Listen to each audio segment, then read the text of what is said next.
On va se lever, on va lire deux textes. Le premier dans le livre d'Ésaïe, chapitre 9, le verset 5. Ésaïe 9, 5. Et l'autre texte va être dans Luc, chapitre 2, à partir du premier verset. Donc Ésaïe 9, 5. Car un enfant nous est né, un fils nous est donné, et la domination reposera sur son épaule. On l'appellera admirable conseiller, Dieu puissant, Père éternel et prince de la paix. Amen. Il l'est réellement.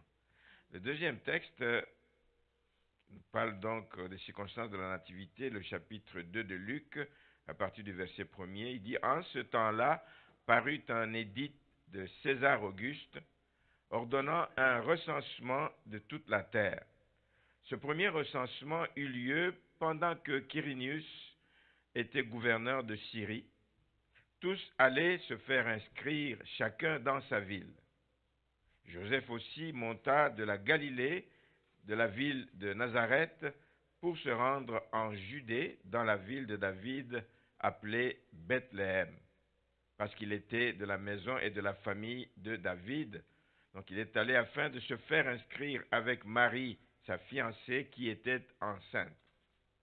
Pendant qu'ils étaient là, le temps où Marie devait accoucher arriva, et elle enfanta son fils premier-né, elle l'emmaillota et le coucha dans une crèche, parce qu'il n'y avait pas de place pour eux dans l'hôtellerie. Il y avait dans cette même contrée des bergers qui passaient dans les champs les veilles de la nuit pour garder leurs troupeaux. Et voici un ange du Seigneur leur apparut, et la gloire du Seigneur resplendit autour d'eux. Ils furent saisis d'une grande frayeur. Pas habitués à voir un ange, je ne le vois pas à tous les coins de rue. Mais l'ange leur dit, ne craignez point, car je vous annonce une bonne nouvelle qui sera pour tout le peuple le sujet d'une grande joie. C'est qu'aujourd'hui, dans la ville de David, il vous est né un sauveur qui est le Christ, le Seigneur. Amen. Je vais m'arrêter là. Vous pouvez vous asseoir. Il vous est né un sauveur qui est le Christ, le Seigneur. Et l'ange dit, je vous annonce une bonne nouvelle.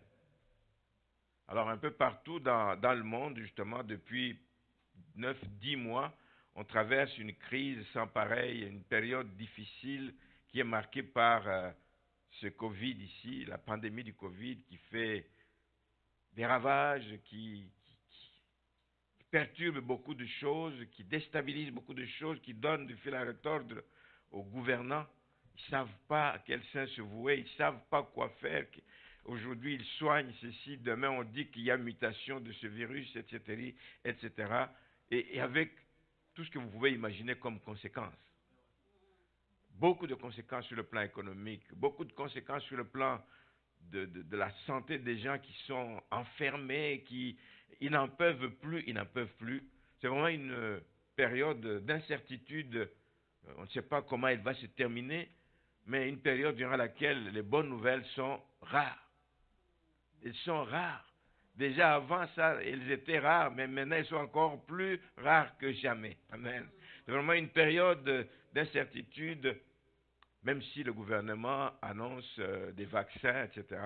Mais s'ils ont fait des vaccins sur base d'un virus qui a telle forme que demain il y a une mutation, on se demande dans quelle mesure ça va avoir l'efficacité qui est attendue. Mais même ces vaccins doivent encore faire leurs preuves. Alors, là-dessus, vous entendez comme moi beaucoup de commentaires. Alors sur la toile, sur les réseaux sociaux, beaucoup de commentaires au sujet des vaccins. Prenez, ne prenez pas, ce n'est pas du tout mon problème. Vous l'avez constaté depuis le début dans cette église, je n'ai pas voulu rentrer dans tous ces débats. Je n'ai pas voulu rentrer dans tout ça autour de complots éventuels. Non, pas du tout. Mais j'ai voulu m'accrocher à quelque chose. J'ai voulu m'accrocher à ce qui peut nous relever. pendant cette période difficile, ce que nous devons rechercher, c'est ce qui peut nous tenir fermes, debout, et nous permettre de passer à travers des moments difficiles que le monde connaît maintenant. Discuter de complots, discuter de si, d'efficacité, d'inefficacité, ça ne donne rien. Mais nous devrions plutôt regarder vers celui qui peut nous tenir et nous garder indemnes jusqu'à la fin de cette épreuve. Donc, se concentrer sur ce qui peut nous relever, qui peut nous aider à passer à travers donc ces moments difficiles. Et j'ai trouvé la seule bonne nouvelle, qui est la source d'une grande joie, c'est la venue de Jésus-Christ. C'est la seule bonne nouvelle. Amen. C'est de réaliser, frères et sœurs, que c'est pour nous que Jésus a quitté, nous l'avons chanté, il a quitté son trône de gloire, où il régnait, où il était bien, où il ne pouvait pas souffrir. Il était bien là où il était. Il a quitté sa gloire céleste et il est venu sur terre. Vivre dans les conditions que nous connaissons ici sur terre. Mais il est venu avec cette mission de nous délivrer de nos ennemis, nous délivrer de la main de tous ceux qui nous haïssent, tous ceux qui veulent le mal. C'est la mission pour laquelle Jésus. Et c'est la plus bonne nouvelle. C'est la seule bonne nouvelle qui, de tous les temps, pas seulement pendant cette période, de tout temps, c'est la seule bonne nouvelle. Et il y a des gens qui vivaient dans des conditions difficiles, qui l'ont su, malgré les limitations. Je vais vous parler d'une une jeune femme, on va dire, une jeune femme aux États-Unis, à l'époque de l'esclavage, des années 1800 quelques aux États-Unis. Pendant cet esclavage là-bas, c'était avant l'abolition. Donc, quand Abraham Lincoln a plaidé pour, ça lui a valu d'ailleurs qu'on le tue, hein, mais immédiatement après sa mort, on a voté la loi qui a donc aboli l'esclavage. Alors, dans cette époque-là, il y avait une femme noire aux USA, et les femmes, comme la plupart des Noirs, avant l'abolition, n'avaient pas le droit d'étudier. N'avaient pas le droit d'étudier. Donc, elle n'a pas pu étudier. Elle était une esclave dans une famille nantie. Donc, à un moment donné, à cause de toutes ces interdictions d'apprendre à lire, on ne pouvait donc trouver, justement, étrange de trouver qu'une femme qui n'a pas étudié, qui a une Bible sur ses genoux et qui est en train de parcourir la Bible avec son doigt. Vous savez combien il y a des gens qui lisent avec leurs doigts. Vous voyez, il passe, et passe, et passe. Il arrive des moments où elle s'arrête et elle sourit. Elle est dans la joie. Elle continue, elle continue. Et puis pendant, elle tourne des pages, pendant longtemps, c'est comme figé, comme triste. On se demande qu'est-ce qui se passe. Et puis tout d'un coup, de nouveau, une autre ligne. Ah, et elle sourit d'un coup. Qu'est-ce qui s'est passé? Elle ne savait pas lire. Qu'est-ce qui faisait sa joie? Qu'est-ce qui faisait qu'à un moment donné, elle ne comprenait? On ne sait pas pourquoi elle était comme figée. Mais c'est simplement le fait que, dans la famille où il avait été reçu, la petite fille de son maître lui avait appris à lire, mais un seul mot. Un seul mot. Et quand tu vois ça, ce mot c'est Jésus. Jésus, c'est tout ce qu'elle pouvait. Et quand elle parcourait la Bible, elle était à la recherche du mot Jésus. Alors vous pouvez croire qu'il pouvait tourner beaucoup de pages sans avoir trouvé et que pendant longtemps elle était triste. Mais aussitôt qu'elle trouve le nom Jésus-Christ, elle s'arrête là, elle est toute rayonnante. Voici ce que Jésus peut faire dans la vie des gens. Donc elle est restée triste, mais aussitôt qu'elle trouve ce qu'elle cherchait, en fait, elle cherchait le nom de Jésus. Parce qu'on lui avait parlé de Jésus. On lui avait parlé de la mission de Jésus. On lui avait parlé que Jésus l'aimait. On lui avait parlé que Jésus-Christ était capable de la supporter pendant ce temps d'épreuve qu'elle avait. On lui avait parlé de Jésus. Jésus, c'était la bonne nouvelle qu'elle recherchait de tous ses voeux, de toutes ses forces. Et elle disait ceci: quand je trouve son nom, disait-elle, il semble que tout est lumière et joie. Elle oublie sa misère, elle oublie qu'elle est esclave, mais il y a quelqu'un qui est venu pour moi, c'est Jésus-Christ. Quelle bonne nouvelle! Oh, nous devrions être comme cette femme. Amen. Je ne sais pas quand vous lisez la Bible, si vous vous arrêtez aussi à quelque chose qui vous qui vous donne du goût d'aller de l'avant, qui vous donne la force d'aller de l'avant. Elle avait eu la révélation du grand amour de Dieu. Quand on lui a parlé, il a dit, waouh! Jésus est venu pour moi. Jésus est venu pour me sortir de cette condition. Jésus est venu pour m'apporter le secours dont j'ai besoin dans cette situation difficile. Elle s'arrêtait sur le nom de Jésus. Le nom qui sauve, le nom qui délivre, le nom qui bénit, le nom qui accorde la victoire, le nom qui permet aux portes de s'ouvrir qui sont restées longtemps fermées. Nous devrions avoir la même réaction quand on pense à Jésus, quand on pense au fait qu'il est venu pour nous. Mais qu'est-ce que vous ressentez quand vous lisez la Bible? Je vous laisse à cette question. Est-ce que vous réalisez l'importance de l'amour de Dieu pour nous? Est-ce que vous le réalisez quand vous lisez la parole de Dieu? Est-ce que vous êtes convaincu que Jésus est venu pour vous? Que Jésus est au cœur, il est au centre de la Bible. Tout ce qui s'est fait avant lui préparait la venue de Jésus-Christ et tout ce qui s'est fait après lui continue à parler de son œuvre jusqu'à son retour.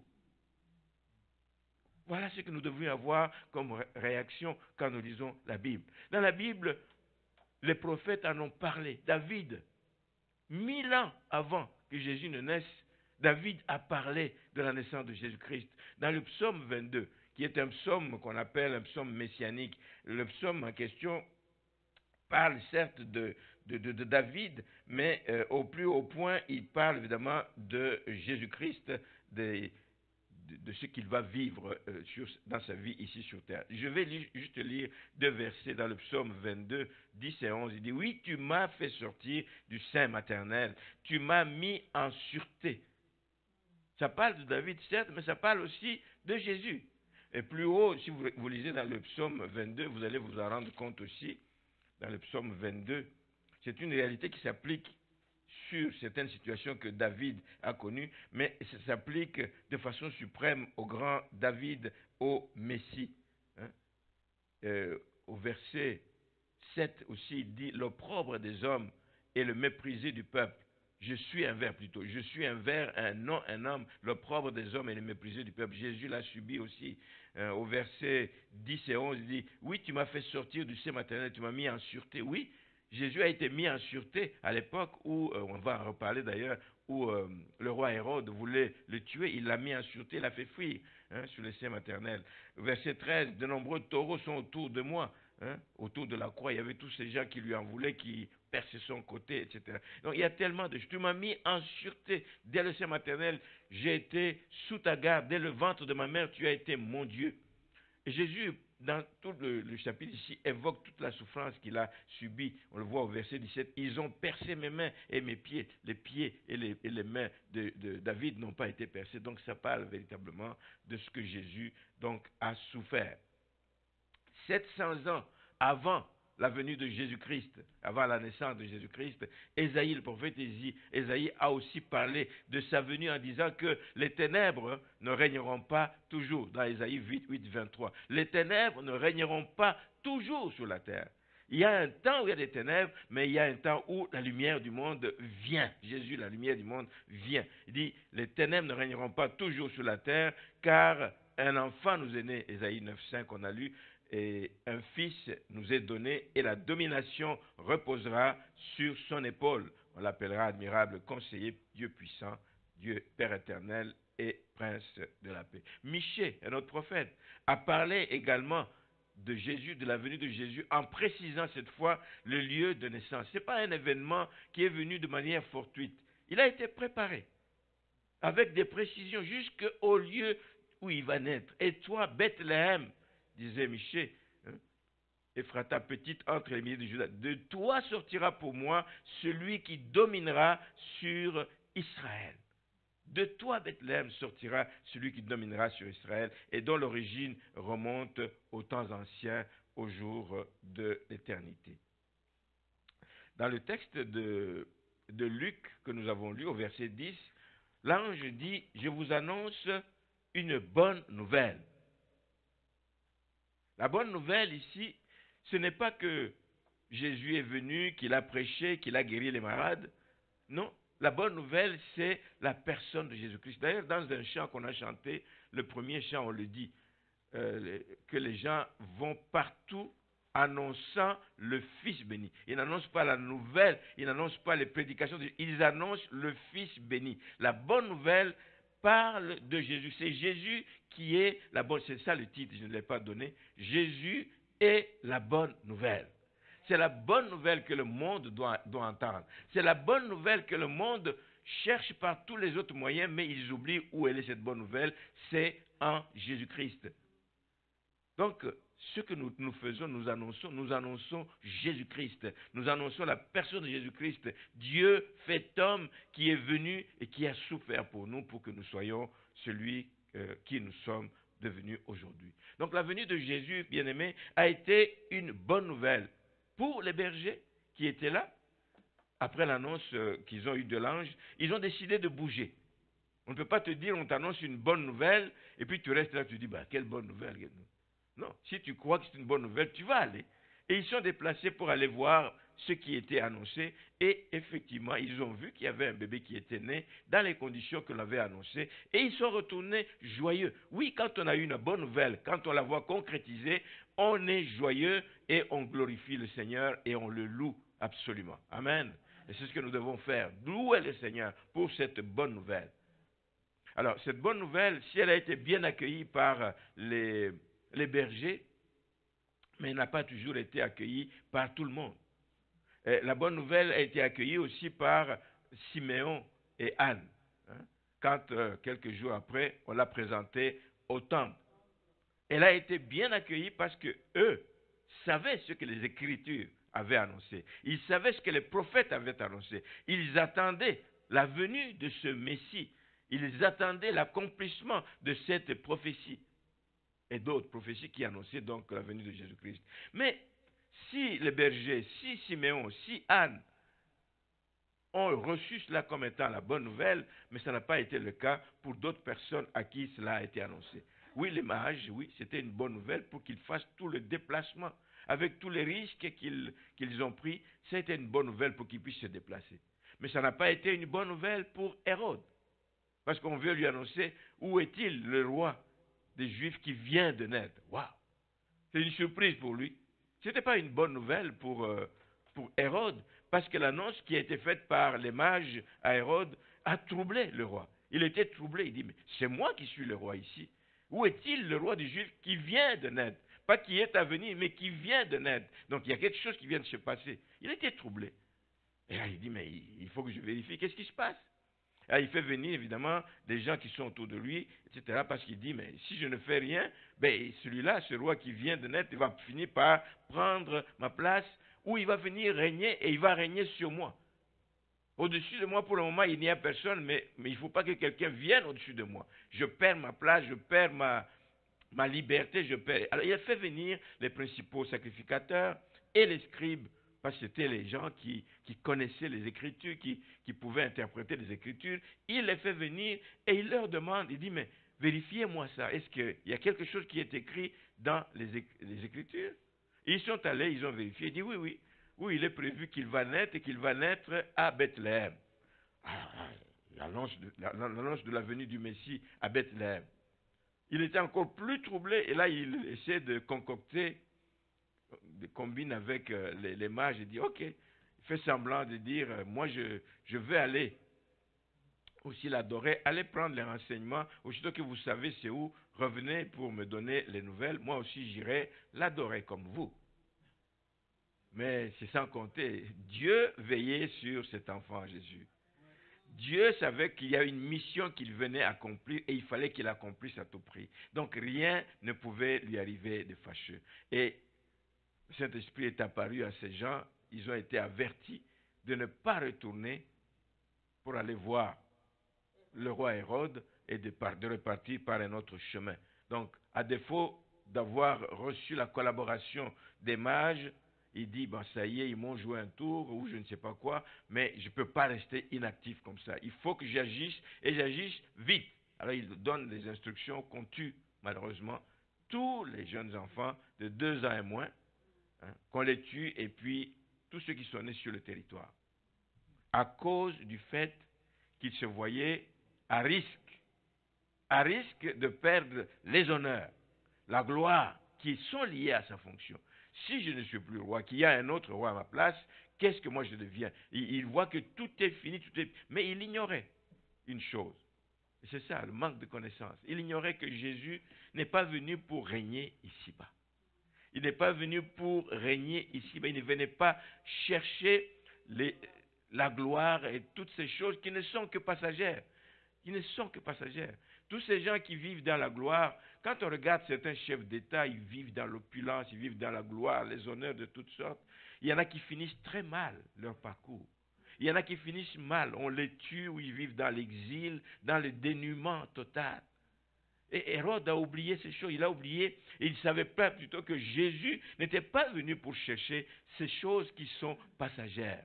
Lui, il est Dieu, il est fils de Dieu, il est Dieu. Il avait tout ce qu'il fallait dans les lieux célestes où il était. Il est venu dans des conditions modestes. Nous l'avons chanté. Il est né dans une mangeoire qu'on a dit ici, dans un étable. Il est né dans des conditions modestes. Le salut que Jésus apporte au monde ne se limitait pas juste à avoir un impact juste temporaire le temps de ce passage. Je ne suis pas venu sur terre pour sauver les gens juste pendant le laps de temps de 33 ans que je vais vivre. Mais c'est quelque chose de durable, quelque chose d'éternel qu'il est venu faire. Donc, il offrait en venant quelque chose de supérieur. Pas la gloriole que les gens s'offrent, pas les gloires, les attentions et tout ce que le monde fait autour des autorités, mais il est venu offrir quelque chose de supérieur, quelque chose qui a une valeur éternelle. Et pour montrer qu'il ne courait pas derrière ses gloires, il est allé naître dans des conditions ordinaires, misérables même, on va dire. Il est né dans une famille, le père n'était pas super riche, c'était un charpentier, mais qui gagnait le pain à la sueur de son front. Jésus ne recherchait pas ces choses. C'est pour ça que Jésus n'avait pas besoin des flatteries. Jésus n'avait pas besoin de toutes sortes d'attitudes, souvent hypocrites, que les gens affichent autour des rois, autour des grands de ce monde. Aujourd'hui, c'est des courbettes, mais aussitôt qu'il est en disgrâce, là, c'est lui qu'on tire dessus, on veut le tuer.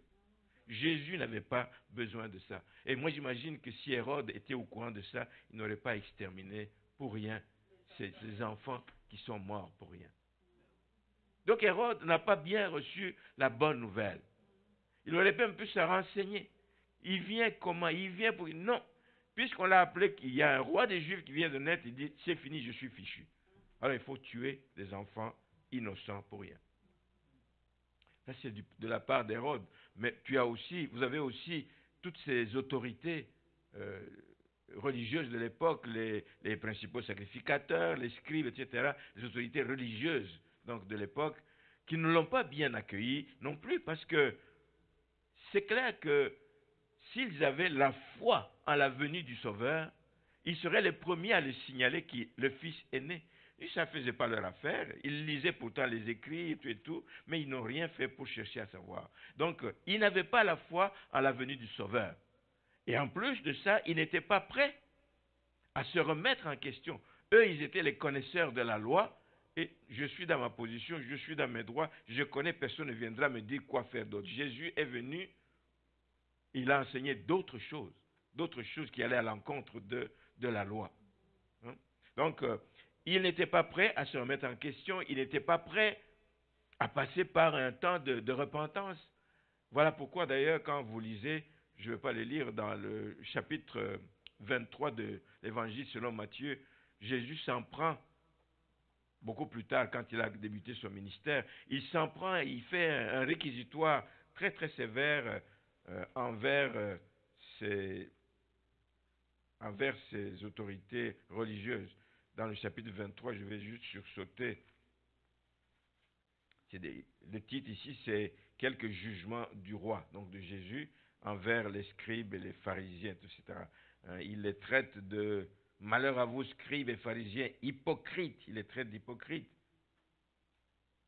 Malheur à vous, hypocrites, parce que vous dévorez les maisons des veuves. Malheur à vous, verset 15, parce que vous courez la mer et la terre pour faire un prosélyte.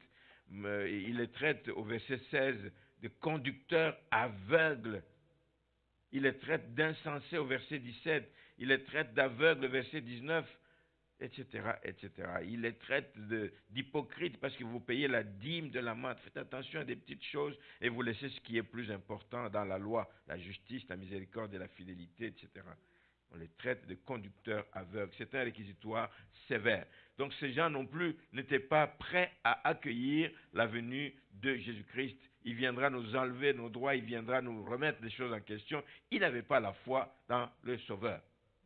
Et pour la plupart des Juifs, depuis cette époque jusqu'à ce jour, c'est vraiment étonnant que les Juifs, il y en a beaucoup encore jusqu'à ce jour, qui ne croient pas en Jésus comme étant le Messie qui est annoncé. Et ils continuent à attendre la venue du Messie, mais nous savons que Dieu est fidèle et qu'il les sauvera. De toute façon, avant la fin, il les sauvera tous d'une certaine manière. Donc, je veux dire que pour nous aujourd'hui, quand nous regardons tout ça, malgré tous ces commentaires négatifs, malgré ces réactions négatives, pour nous, Jésus demeure la bonne nouvelle dont l'humanité a besoin. L'humanité a besoin de Jésus plus que jamais. Pourquoi? Parce que c'est lui qui est capable de régler toutes ces crises dans lesquelles nous vivons. C'est lui qui est capable d'ouvrir les portes qui sont fermées. Il en a le pouvoir. Il en a le pouvoir, il a toutes les clés qui peuvent ouvrir toutes les portes qui sont encore fermées. C'est lui qui apporte des solutions pour aller restaurer des vies brisées. Et il va y avoir tantôt des nouvelles, des gens qui vont être complètement brisés à cause des crises de ce Covid. Des gens sur le plan économique qui auront perdu leur entreprise. Faillite complète, totale. Toute la vie, tu as travaillé et à la fin ici, tu ne peux plus tenir le coup. Le gouvernement a beau aider, mais ça ne paraît pas suffisant pour relever. Il y a des gens qui vont vivre, des vies vont être brisées. Et ces gens ont besoin de qui? Ils ont besoin de Jésus-Christ.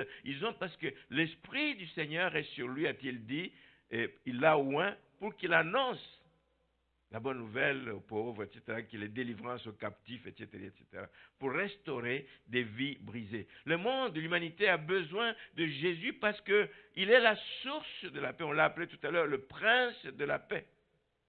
Il a besoin d'apporter la paix aux hommes.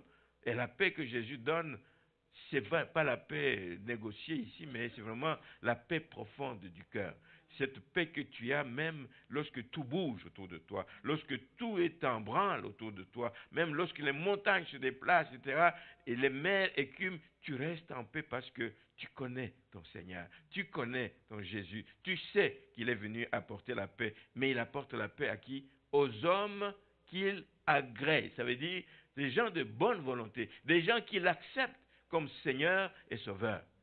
Il n'est pas venu apporter la paix à tous, à celui qui est en train de blasphémer à longueur de journée, mais il est venu apporter la paix aux gens de bonne volonté, aux gens qui l'agréent, ceux qui l'acceptent comme Seigneur et Sauveur. Le monde a besoin de Jésus parce que c'est lui qui est venu nous affranchir de nos vaines manières de vivre que nous avons héritées de nos pères. Il y a nos vaines manières de vivre qui mènent à la mort, des choses qui peuvent constituer ce qu'on appelle les trois ennemis du chrétien, le moi, le diable. Il est venu nous délivrer de ces choses-là, le moi, le diable et le monde. Le moi, l'ego, l'égocentrisme, tout pour moi, tu ne peux pas voir les autres qui souffrent à côté de toi. Jésus est venu nous délivrer de ces choses. Jésus est venu nous délivrer du péché dans lequel l'ennemi veut nous engloutir. Il veut nous garder dans le péché, l'ennemi de nos âmes. Il veut nous amener continuellement dans le péché, nous maintenir. Jésus est venu nous délivrer de toutes ces convoitises. Les convoitises que le monde offre, la corruption du siècle présent. Il est venu nous délivrer de ça. Ce sont les ennemis du chrétien. L'homme qui n'est pas affranchi s'attache à toutes ces choses-là. Même si on sait que ce sont des choses passagères. Vous savez, tout ce qu'on accumule, des biens, des richesses, des ci, de ça, ce sont des choses passagères, nous allons les laisser ici-bas. Mais on s'y attache. On se bat pour, on prend même des risques de presque mourir, pour ne pas perdre ses biens.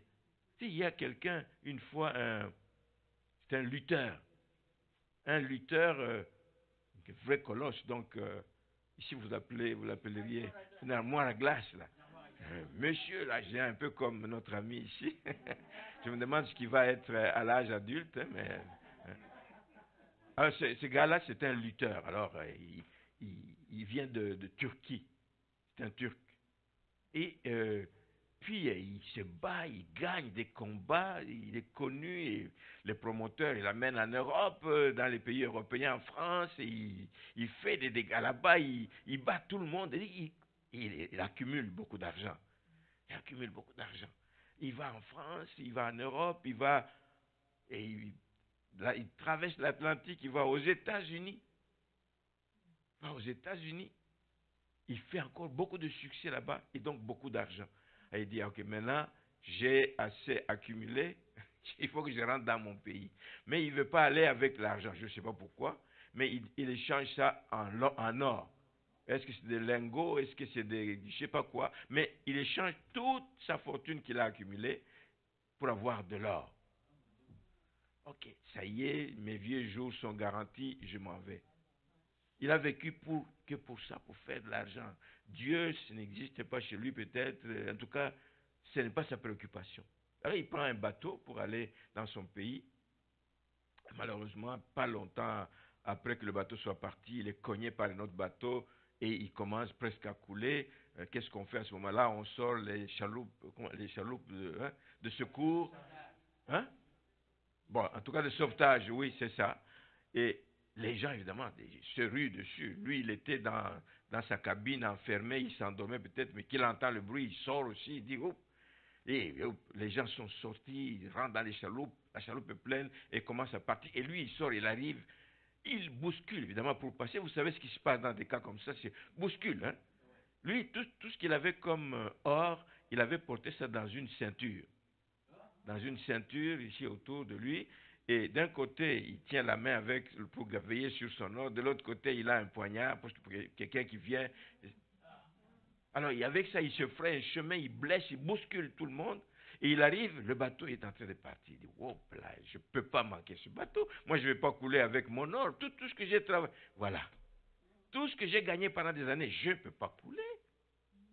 Il prend le risque de monter, il saute pour aller dans le petit bateau, évidemment, et son poids, il renverse la chaloupe, les gens victimes qui sont dedans, ils se meurent. Il tombe dans l'eau et lui, il commence à nager. Il essaie de nager pour pouvoir avancer, pour essayer. Toujours, il pense à son or. Moins à sa vie, mais plus à son or. Il était colosse, donc il pouvait faire des brassées importantes, là, et il nage, mais malgré ses efforts, le poids de l'or est en train il pouvait s'en rendre compte, hein? Il pouvait s'en rendre compte et décider de dire, je me détache de ceinture, j'ai besoin de ma vie, parce que si j'ai la vie, je vais pouvoir me battre encore, et je ferai encore de l'argent. Non, il s'attache sur son or, mon or, et il a coulé, et il est mort. Les plaisirs, les choses auxquelles Jésus est venu nous délivrer de ces choses-là. Il est venu nous délivrer de cet amour effréné des biens matériels auxquels on s'attache. Il est venu pour ça, pour nous délivrer. Alors, il y a des gens aussi qui aiment, qui tiennent à leur gloire, qui s'y attachent. Ils tiennent à leur gloire, ils tiennent à leur possession, ils s'accrochent au détriment de leur éternité. L'éternité est plus importante, frères et sœurs, que la petite vie que nous menons ici-bas. Nous vivrons bien plus longtemps là-bas que le temps que nous aurons passé ici sur terre. Nous devrions nous préoccuper davantage de notre éternité. Mais non, on s'accroche à des choses qui sont passagères. Alors des gens peuvent mourir riches sans avoir trouvé la paix recherchée, mais pour avoir perdu leur âme, et ça ne servira absolument à rien. Mais Jésus est venu nous délivrer de ça. Et j'aimerais, en terminant, rappeler que la naissance de Jésus est un événement qui est largement documenté dans la Bible. On en parle du début, on en parle à la fin, etc. Nous devons garder en mémoire cet événement parce que c'est le début d'un processus qui a conduit au salut de l'humanité. C'est la venue de Jésus-Christ. Et je me rappelle qu'il y a des gens qui n'aiment pas qu'on mélange les deux. Quand on parle de la venue de Jésus-Christ, qu'on ne parle pas de la croix. Non, c'est indissociable. C'est indissociable. Il est venu et en venant, il n'a pas été surpris qu'il allait mourir. Il savait qu'il venait pour mourir. L'un ne va pas sans l'autre. Et donc, nous devons garder en mémoire cet événement parce que c'est le début du processus qui a conduit au salut de l'humanité.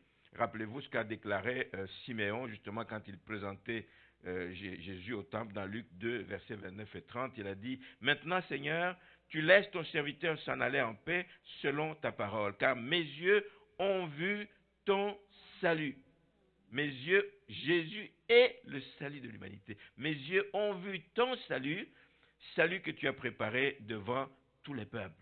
Ça veut dire que dès sa naissance, Jésus était le sauveur du monde. Dès sa naissance, il ne s'est pas battu, il ne s'est pas forgé cette réputation ici-bas, mais dès sa naissance, il était le sauveur du monde. Et oui, on dit que tout a été accompli à la croix.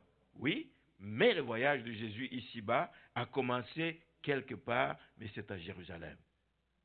S'il s'est terminé à la croix, mais il a commencé à Jérusalem. Voilà pourquoi on ne peut pas parler de sa mort sans parler de sa naissance. Malheureusement, parlant de naissance, il y a beaucoup de discussions. Et je trouve ça triste, moi personnellement. Je trouve ça triste, vraiment, les discussions qu'il y a chez certains chrétiens qui considèrent, on en est encore là, après autant d'années, à discuter, dit, Jésus n'est pas né en décembre. Jésus n'est pas né ensemble. Ce qu'on célèbre, c'est plutôt une fête païenne. Il y a comme ça des discussions d'une église à l'autre. Vous fêtez Noël. Frères et sœurs, on n'en est pas là. Il y a tellement de divergences comme ça entre enfants de Dieu. C'est comme les autres qui discutent, on ne doit pas se réunir samedi, on doit se réunir plutôt, pas dimanche, mais on doit plutôt se réunir samedi, c'est le jour du sabbat. C'est des discussions inutiles. Et si vous lisez l'épître aux Romains, au chapitre 14, Paul, justement, en parle longuement là-dedans sur le risque de division entre chrétiens. C'est dommage.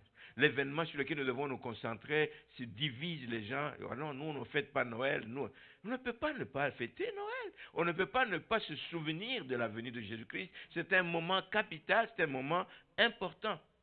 On ne doit pas se disputer sur des détails qui ne sont pas essentiels. L'essentiel, Jésus est venu, qu'il est venu, il s'est fait homme, il est né dans cette chair. Alors, donc pour Noël, ce n'est pas la date qui importe, ni même le nom Noël, parce que vous allez encore entendre des gens qui disent « Oh, Noël, c'est un nom païen, ça rappelle les fêtes du solstice, etc., etc. » Tellement de commentaires, mais ce qui importe, c'est de souligner l'événement. Et c'est ce que nous faisons en parlant ce matin. Il y a un pasteur en France qui disait, il y a 2 semaines, je crois, il dit que, mais ce serait bête que les chrétiens ne profitent pas de ce moment, parce que si vous regardez à travers le monde, il y a beaucoup de pays, je m'imagine que ce n'est pas 80% de la planète qui célèbre Noël à la même période. Donc, si 80% des gens célèbrent Noël à cette même période, c'est le temps favorable pour concentrer nos efforts pour parler de cette bonne nouvelle de Jésus-Christ. Les commerçants mettent l'accent parce que c'est l'occasion de faire beaucoup d'argent dans leurs affaires. Les familles trouvent que c'est le moment unique de l'année où on peut se retrouver en famille.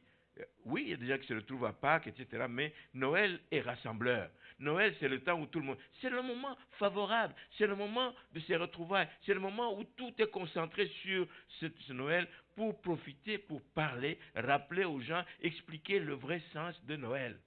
Ce serait bête des chrétiens de dire non, nous n'allons pas le faire, vous faites vos affaires. Mais à quel moment vous allez... C'est le moment favorable de rappeler aux gens. Je vous ai parlé de ma propre expérience quand j'étais à la Banque nationale il y a longtemps de ça, où j'ai été invité à une soirée, une partie de Noël des collègues de service. Et puis ils ont insisté, moi je dis, oh, moi je n'aime pas aller dans des fêtes. Ils disent, mais Jean, on insiste que tu viennes. Puis j'ai réfléchi, j'ai dit, mais oui. J'ai dit, mais je viendrai à condition que vous m'accordiez la parole. Et il dit, ben oui, et tout le monde avait hâte de savoir ce que j'avais à dire. Donc tout le monde était attentif. J'en ai profité pour parler de Noël, le sens de Noël. Vous avez déformé le sens de Noël. Nous fêtons ici, mais le vrai sens de Noël, c'est la naissance de Jésus-Christ. Et Jésus-Christ est venu, j'ai parlé. Même une seule personne qui a été touchée, une fille a commencé à pleurer à chaudes larmes là-bas. Comme quelqu'un qu'on a battu là. Ça coulait. Puis j'ai demandé, je suis allé voir. Elle dit non, je pleure parce que c'est tellement beau ce que vous dites. Il dit, moi on ne m'a jamais parlé, je n'ai jamais entendu parler de ça dans ma famille. Elle avait 25 ans, alors imaginez ce qui se passe aujourd'hui, il y a quelques années. Aujourd'hui on en parle. À l'école peut-être qu'on en parle de moins en moins aussi. C'est l'occasion d'en parler. Au lieu de nous chicaner comme chrétiens, c'est l'occasion d'en parler. On parle de ne pas avoir de décoration.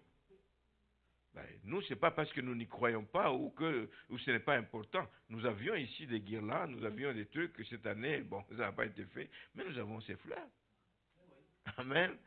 Il n'y a pas de décoration dans les maisons, et surtout pas dans l'église, etc. Ceux qui font l'arbre de Noël, oh, c'est... Non, frères et sœurs. Moi, je ne connais pas quelqu'un ici qui a monté son arbre de Noël, qui passe le temps à s'agenouiller devant l'arbre de Noël. Je n'en connais pas. C'est une décoration comme tout autre pour égayer le temps des fêtes, pour égayer, etc. Mais des chrétiens s'entre-déchirent pour des choses comme ça. Il n'y a personne qui va prier devant un sapin. Il n'y a personne. On ne doit pas échanger des cadeaux.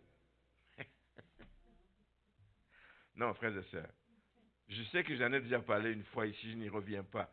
Ce qu'on devrait faire pour les parents, ceux qui sont à haut m'entendre là, hein, on dit aux enfants, c'est des cadeaux que papa vous a achetés, mais qui ne viennent pas du Père Noël. C'est des ajustements comme ça que nous devons faire, au lieu de dire, non, les cadeaux, ça évoque... Non, non, frères et sœurs. Non, c'est un temps de réjouissance que nous puissions tirer profit de ce moment. Jésus lui-même est un cadeau pour nous. C'est le cadeau du ciel, hein, le cadeau par excellence de Dieu à l'humanité. Amen. Et nous l'avons accepté. Alors, ne nous laissons pas distraire par ces choses-là. Et donc, alors que les bonnes nouvelles se font rares, évidemment, ma prière ce matin pour chacun de vous, évidemment, est de chercher, que chacun cherche à faire de ce Noël 2020 le sujet d'une grande joie. Pas le sujet du temps de chicane, mais le sujet d'une grande joie. Une grande joie dans nos vies personnelles. On fait une introspection et puis on se dit, merci Seigneur que tu sois venu. Je ne sais pas ce que je serais devenu aujourd'hui. Parce que tu es venu, ma vie est droite, ma vie a changé. Un temps de joie dans nos familles, un temps de joie dans notre Église, et cela indépendamment, évidemment, de tout ce que nous traversons et de tout ce qui peut nous préoccuper. On peut avoir des problèmes à titre personnel, ça ne doit pas nous voler la joie de Noël. Que le Seigneur vous bénisse et que Jésus puisse demeurer à toujours la source de votre joie. Amen.